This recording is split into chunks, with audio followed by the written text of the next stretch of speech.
Hi folks, Shane Getson here, the MLA for Laxon and Parkland. Hope you're enjoying your modified work-life balance, and that's obviously tongue-in-cheek. None of us are very much enjoying what we're doing. We're soldiering on and making the best of the circumstances. And obviously there's lots of attention being paid right now to the COVID items and the health-related issues and the social impacts.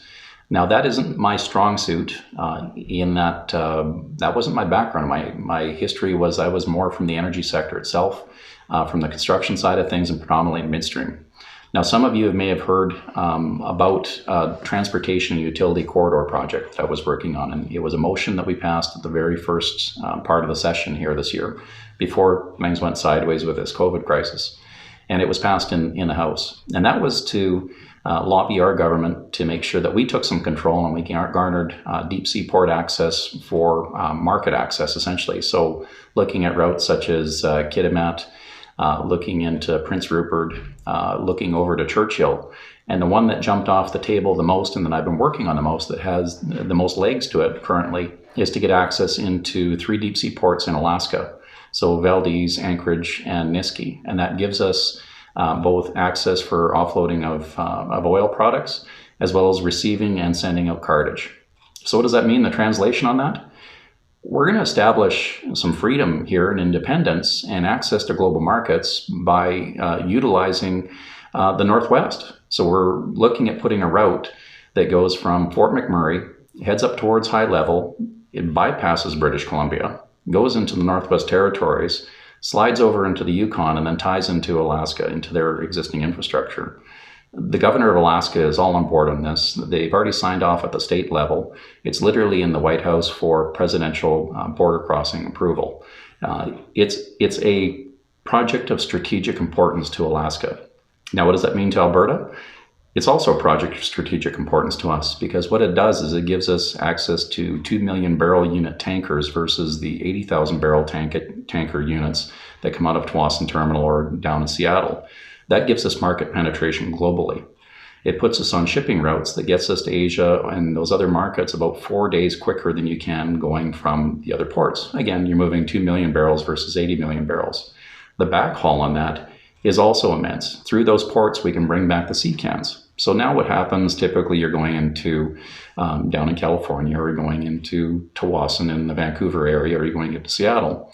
To get your cartage, your physical sea can, back into the Midwest or to the manufacturing sectors in the United States and also Eastern Canada, that takes you typically about 10 days. Coming back through this route, because we're that much shorter, you get the 4 days on the backhaul.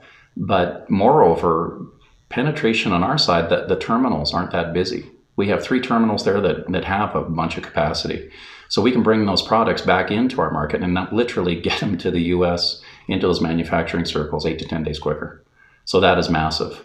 When we're talking about diversification of the economy, let's be clear on this. Alberta has always had a diverse economy. It's obviously leaned towards a few sectors harder than others. Ag and energy come to mind right off the top. And we've been pretty much a producer of raw products for a number of years because, again, we don't have the population. We can knock down those trees and turn them into lumber quite readily, or move them out as pulp and those type of things, and we can export our commodities. But here's where the diversification comes in. If we have market access, we can grow out each one of those industries, so the value chain within those industries. So let's take ag as an example. We have arguably 4 million people in Alberta. We have 2 major populations being around the Edmonton and the Calgary regions, arguably a million and change each within those areas. But for some reason, we don't have enough finished food products that we can't feed our own populations, so we end up importing. And with this COVID, you can understand that our supply chains from the States are critical. We're literally a 1-week supply chain from having it to your grocery shelves to you taking it home. It's a 1-week turnaround time. And we're not producing a bunch of this ourselves anymore. So if we have access to a global market where we can finish our food products, as an example, and we have 1 billion people, a market that we're basically feeding, I personally think we would have enough excess. I think that we could have our manufacturing here on our end. We can do it in a highly qualitative way, in a highly productive way, have enough to feed our own population and sell off the surplus. By having that trade corridor, that gives us the opportunities to start growing out those value add chains. With the manufacturing, it's similar. We've been very innovative in the energy sector. You can start taking some of that technology and turning it that way. We literally have small companies right now that are sending out tech components for drones that are being sent abroad and offshore that are being placed into drone technology, and then we're buying back the finished product. We can start growing out those value add chains within our own area. The big part on that is unlocking that strategic advantage.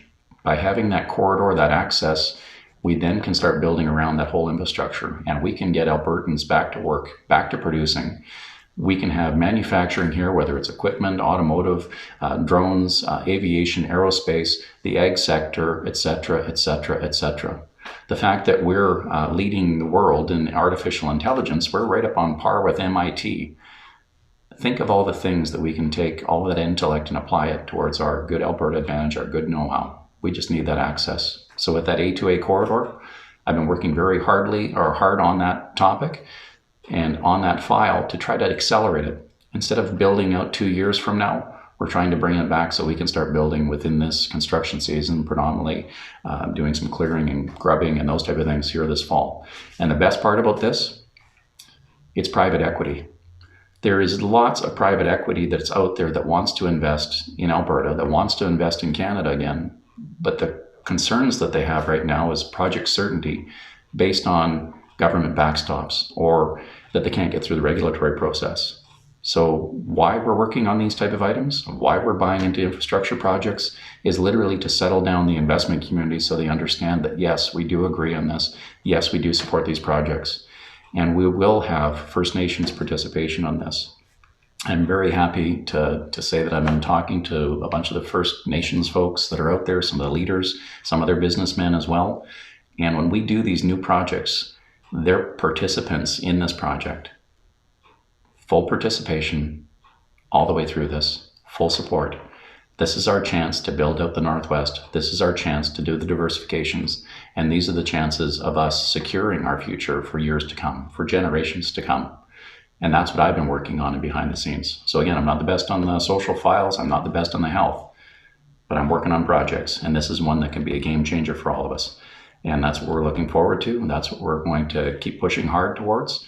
Because when we come out of this global pandemic, we need to get Albertans back to work. It needs to be meaningful. And we got to make sure that we don't paint ourselves in a corner and we don't end up in these circumstances again. Just wanted to share that with you. Obviously, you can tell I'm pretty excited. Hopefully you're doing well, and I'm going to keep working on that project. We'll talk to you soon. Bye.